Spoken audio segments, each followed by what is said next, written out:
Olá, queridos irmãos, aqui estamos para apresentar mais uma vez o programa Viva Brasil. Nosso site, como os irmãos já sabem, avivabr.com.br. E eu sou o pastor Heitor Antônio da Silva, sou o presidente deste instituto. O vice-presidente é o pastor Jeová Paubel da Silva.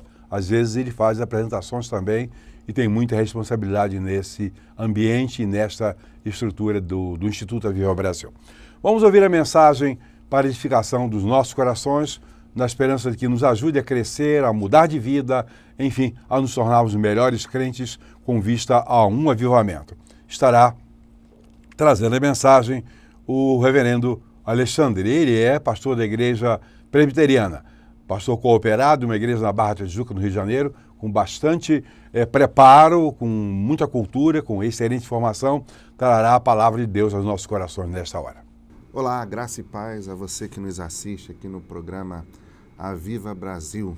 Que Deus abençoe você, sua família, a todos aqueles que estão contigo. Que Ele lhe conceda uma bênção especial através das palavras que serão proferidas aqui nesse momento, a partir dessa reflexão da palavra do Senhor no texto bíblico que se encontra em Apocalipse, capítulo 3, do versículo 7 ao versículo 13, que diz o seguinte: Ao anjo da igreja em Filadélfia escreva: Estas são as palavras daquele que é santo e verdadeiro, que tem a chave de Davi, e o que ele abre, ninguém pode fechar, e o que ele fecha, ninguém pode abrir. Conheço as tuas obras. Eis que coloquei diante de você uma porta aberta, que ninguém pode fechar. Sei que você tem pouca força, mas guardou a minha palavra e não negou o meu nome. Vejam o que farei com aqueles que são sinagoga de Satanás e que se dizem judeus e não são, mas são mentirosos. Farei que se prostrem aos seus pés e reconheça que eu amei você, visto que você guardou a minha palavra de exortação à perseverança. Eu também o guardarei na hora da provação que está por vir sobre todo o mundo, para pôr à prova os que habitam na terra. Venho em breve. Retenha o que tem, para que ninguém tome a sua coroa. Farei do vencedor uma coluna no santuário do meu Deus, e dali ele jamais sairá.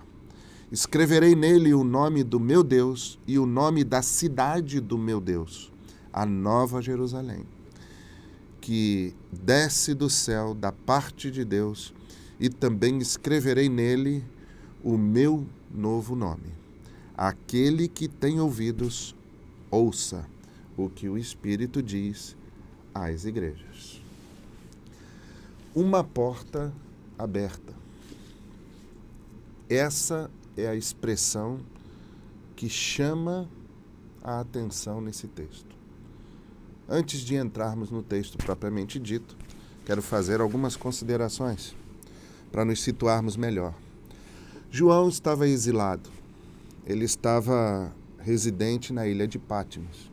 A ilha de Patmos não tecnicamente era uma prisão, mas um lugar onde pessoas sob a vigilância do poder romano se encontravam. E João estava lá, exilado, solitário, sem contato pessoal e físico com as suas igrejas, com igrejas por onde passou e deixou o seu testemunho de fé, a sua vida virtuosa, toda a experiência que ele acumulara a partir da revelação de Deus em Jesus Cristo. Mas ele estava lá, na ilha de Patmos. Não sabemos dizer, o texto não é explícito a esse ponto e não revela se João estava à beira de desistir da sua caminhada como um grande missionário. como aquele que estava encarregado, incumbido de levar a palavra de Deus aos povos. Não sabemos o que passava em sua mente, mas nós conhecemos o cenário. Era um cenário de exílio, era um cenário de isolamento. E como todo aquele que tem por missão levar a palavra de Deus, certamente João também sentia as dores desse isolamento. A limitação em poder se comunicar com aqueles a quem ele amava, a quem ele investia o seu ministério como pregador e como aquele que foi diretamente comissionado por Cristo a fim de que levasse a sua palavra a todos os povos. De repente ele recebe uma visita íntima, isso mesmo que você ouviu. Um prisioneiro recebe uma visita íntima inesperada e também não autorizada. Aqueles que cercavam aquele lugar e que vigiavam a João não puderam impedir que esta visita acontecesse. E João é surpreendido num momento que não sabemos bem o que se passava em sua mente nem em seu coração, mas certamente João expressa no texto a surpresa, a alegria, a glória que foi ter um encontro com Jesus Cristo. O próprio Jesus se identifica para ele, dando as referências necessárias, e João assim o reconhece. E diz lá no capítulo 1 do mesmo texto de Apocalipse que João, ao reconhecer, se prostra diante dele, ao que ele o toca em sua cabeça, mas também em sua alma, em seu espírito, e lhe traz revelações surpreendentes, que motivam novamente a João a falar com o seu povo. E Jesus o orienta, dizendo exatamente quais palavras ele deveria escrever a cada igreja. Então João escreve 7 bilhetes. 7 bilhetes contendo ali as instruções do mestre. Nesses bilhetes ficou bem característico que haviam ali considerações a ser feitas, críticas, constatações e também alguns incentivos, algumas exortações, também algumas promessas. Para a igreja de Filadélfia, elas também foram bem específicas, assim como as outras. Vocês terão a oportunidade de ouvir, a partir deste programa, vários pregadores falando sobre as 7 cartas às 7 igrejas. Então, João tem um encontro com Jesus, nessa visita, né, que o transforma, o que renova e o que traz João de volta à missão ao qual ele tinha sido designado. As cartas dirigidas a todas as igrejas da Ásia Menor por ordem de Jesus. Cada carta com a sua especificidade. E a Filadélfia, a igreja que estava em Filadélfia, um lugar bem especial, um lugar privilegiado. Passavam por ali grandes homens, né, pessoas importantes. Também era uma rota considerada bastante estratégica para o comercial. Então, João escreve especificamente para esta igreja. Então, nós vamos destacar alguns momentos dessa carta, onde João ressalta, a partir das orientações de Jesus, algumas referências, algumas especificidades que estavam acontecendo naquele lugar. Então, a primeira referência que é dada na carta é que quem mandou dizer essas palavras era o santo e verdadeiro, que tem a chave de Davi. Essa referência encontra-se no capítulo 22, versículo 22 do texto do grande profeta Isaías, que também faz uma referência sobre a chave da casa de Davi. Essa interpretação era muito importante para que aquelas pessoas entendessem que esta carta não estava vindo de outro lugar senão da parte do Deus Altíssimo.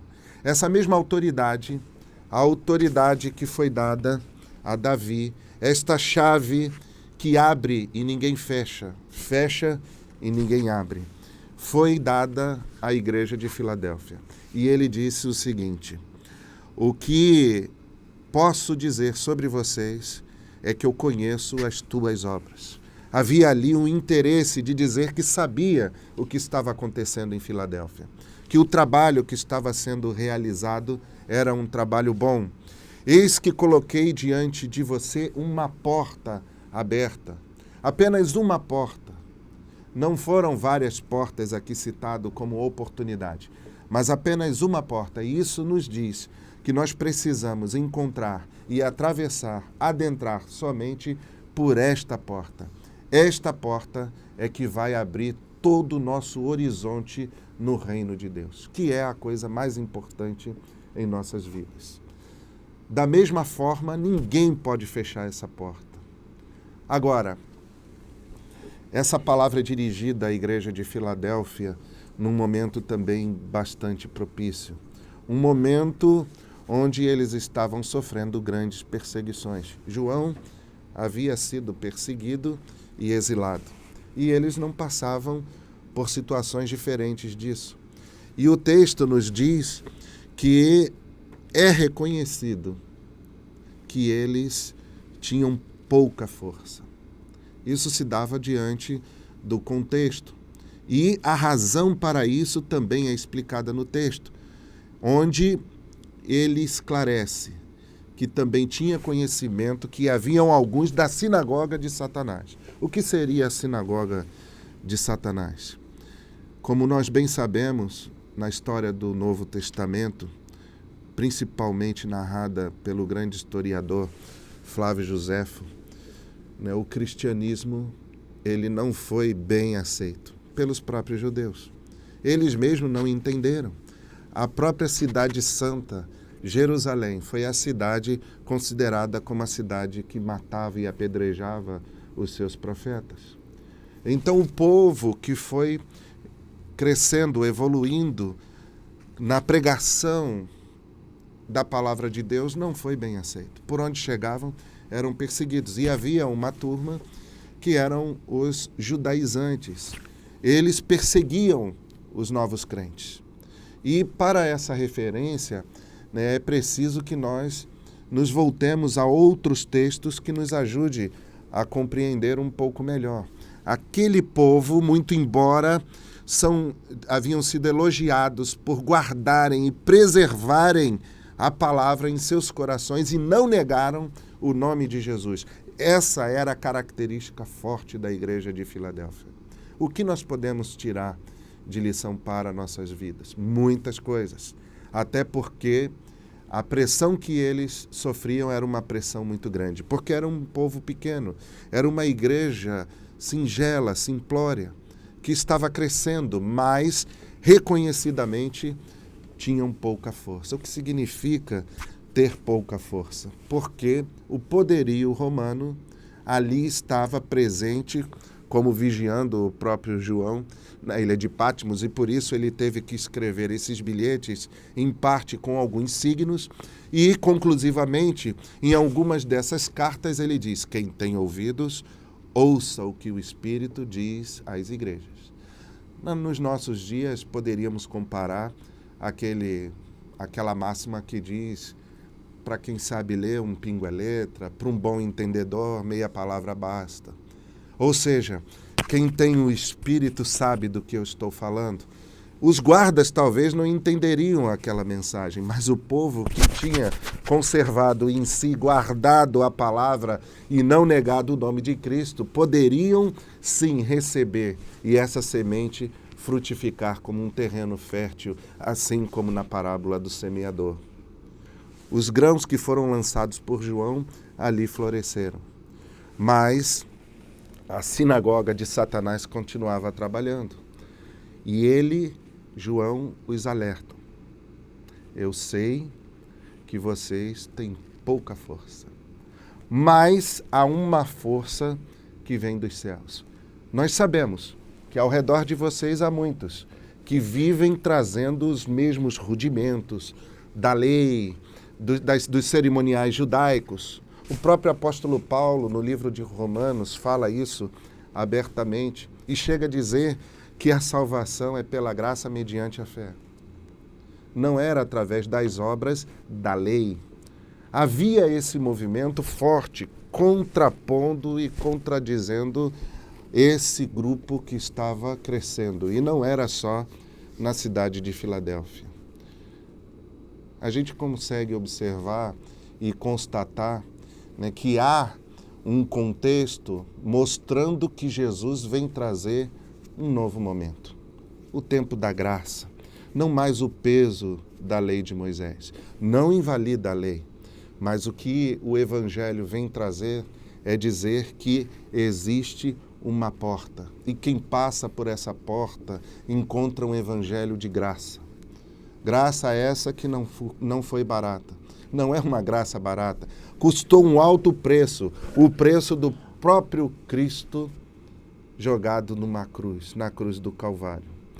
Então, ele é considerado, Jesus Cristo é considerado o sumo sacerdote, como diz em Hebreus capítulo 5, versículo 10, não um sacerdócio como sendo aqueles conhecidos da linhagem da tribo de Levi.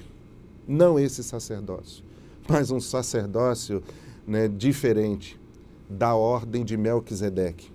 Esse nome é um nome enigmático para muita gente. Melquisedeque era um rei de uma província chamada Salém, ao qual Abraão, depois de um embate para recuperar seu sobrinho Ló, a partir de umas batalhas que houveram naquela região, Abraão vai lá e consegue, porque Abraão era um homem de nome, tinha um certo poder. Há quem diga que ele tinha até o seu próprio exército. E ele consegue recuperar o seu sobrinho. Na volta, ele traz com o seu sobrinho os seus espólios. E desses espólios, Abraão entrega o dízimo a Melquisedeque, ao que Melquisedeque abençoa Abraão. Depois, esse nome é citado mais uma vez no livro dos Salmos, no seu capítulo 110, versículo 4, que diz que Jesus, que ele, ainda uma profecia, aquele dentro da figura messiânica que nós reconhecemos na pessoa de Jesus Cristo, seria o sumo sacerdote, mas não um sacerdote vindo da linhagem tradicional judaica e dentro das leis.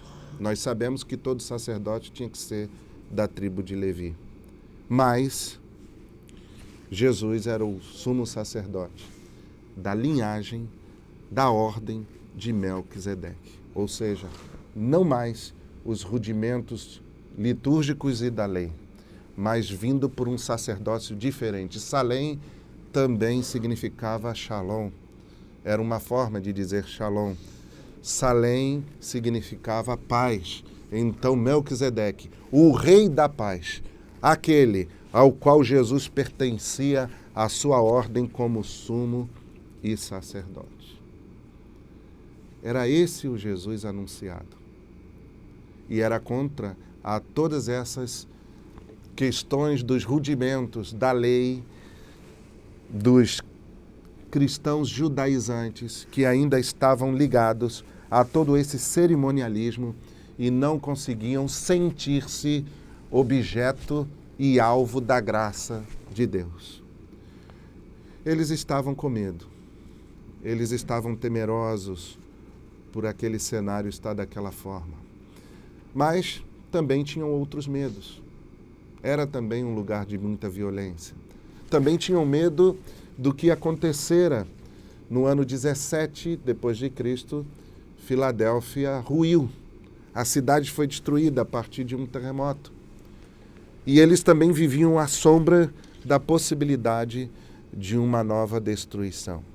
Então, de um lado, aqueles que impediam o crescimento do Evangelho da Graça. De outro, o medo a partir da violência. E, para fechar a conta, tinham medo que um novo terremoto pudesse abalar a cidade. A cidade foi destruída no ano 17 e logo depois reconstruída com todo o seu apogeu. Chegou a ser conhecida como a pequena Atena, a cidade de Filadélfia. Teve muitos frutos a partir dessa promessa, a partir dessa relação direta com Deus, através das cartas escritas por João. Deus promete para eles que esses da sinagoga de Satanás um dia seriam humilhados. Esses enganadores, aqueles que distorciam e poluíam a mensagem, eles seriam humilhados a fim de provar o seu grande amor por aquela igreja. Eles ficaram impressionados com essa mensagem, porque era um povo pequeno, sem muita força. Mas Deus disse: eu vou prostrar todos esses que te enganam e que te entontecem.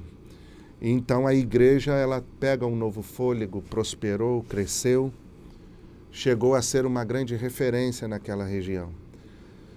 13 séculos depois, foram invadidos pelos turcos otomanos e aquela região passou a ser tomada por outros deuses.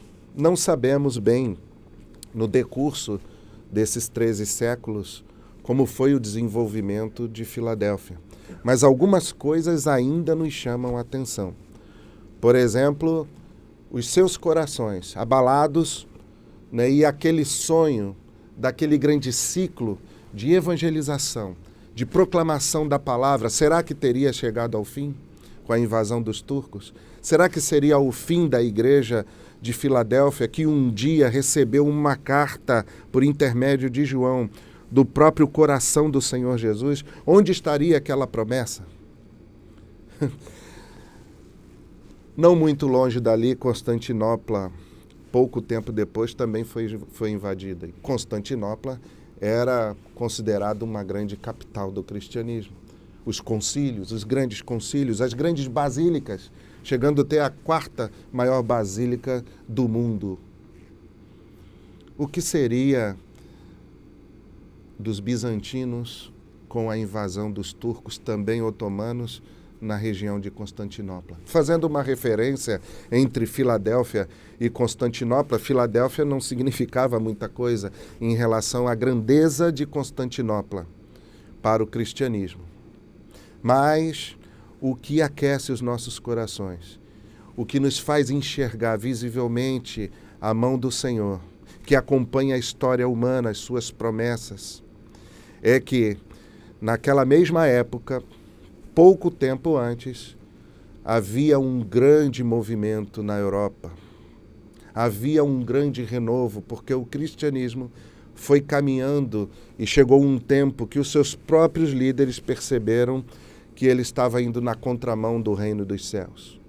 Reino dos céus, que significa justiça, amor e paz. O cristianismo estava tomando um rumo muito complicado.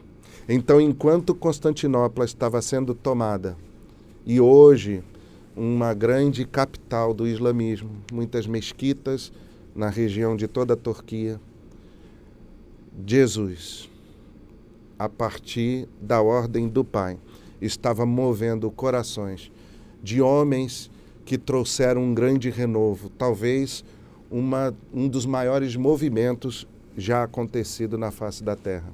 John Hus, na Boêmia, e John Wycliffe, na Inglaterra, já haviam começado um movimento que viria a disparar, a dar propulsão à Reforma Protestante.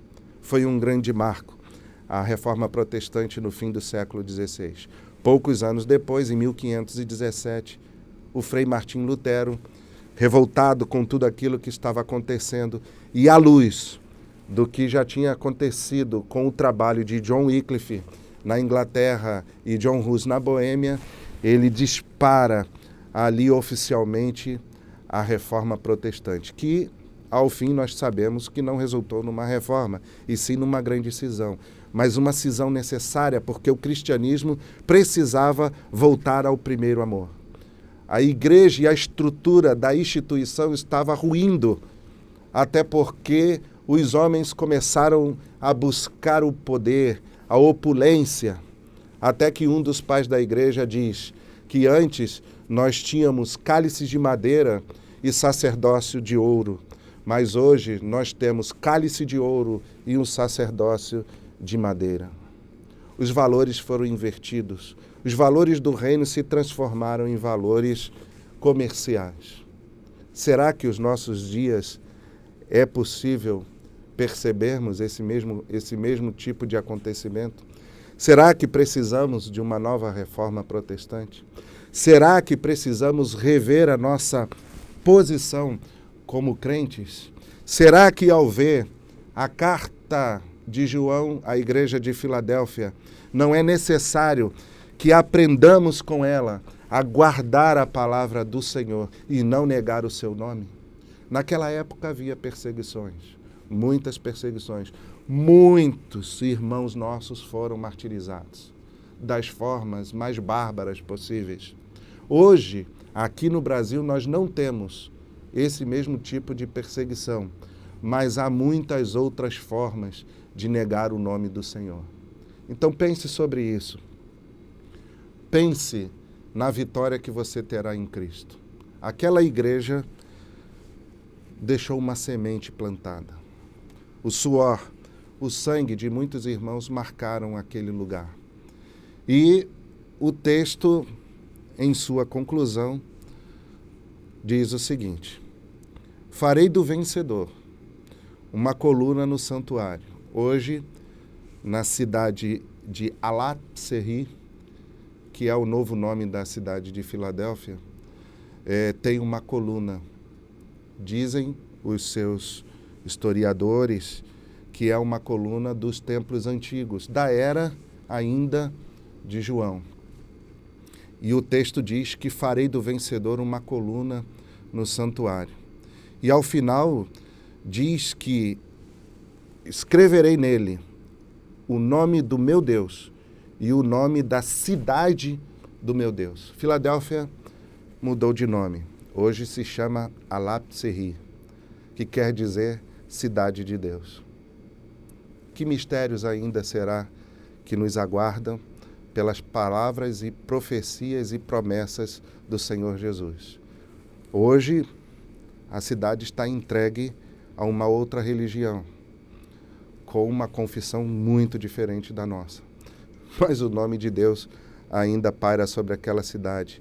Ainda há uma coluna representando que o vencedor seria considerado uma coluna do santuário. Precisamos absorver e entender que nós fazemos parte dessa coluna que ainda está erguida em Filadélfia, no meio de um lamaçal de pecados. Foi para isso que Deus nos chamou. Que o Senhor te abençoe, que o Senhor faça essa palavra germinar, assim como germinou no coração daquela pequena igreja, aquele pequeno grupo, que tinha pouca força, mas que guardavam o nome, a palavra de Deus e não negavam o nome de Cristo. Que Deus te abençoe. Amém. Tendo recebido a mensagem, agradecidos a Deus pela inspiração, pela orientação, pelos ensinos, queremos voltar a suplicar aos irmãos que orem por nós, orem pelos obreiros, por esse pastor que pregou, pela sua família, pelas nossas famílias. Gratidão a Deus também pelo que Ele tem feito conosco, nos sustentado, nos favorecido com bênçãos tais. Desejamos, dentro de alguns dias, estar também na TV aberta e por isso suplicamos que os irmãos orem para que Deus nos conceda o sustento, os recursos para tal. Não temos condições particulares, pessoais, para fazer isso sozinho, mas tudo pertence a Deus. Continue divulgando o nosso programa e o nosso site é, como o irmão já sabe, avivabr.com.br. E continue também sugerindo aos seus líderes para que convoquem os obreiros da sua cidade ou região para a realização aí de congressos de avivamento. Sexta-feira estaremos aqui com mais um programa para a honra e glória do Senhor nosso Deus.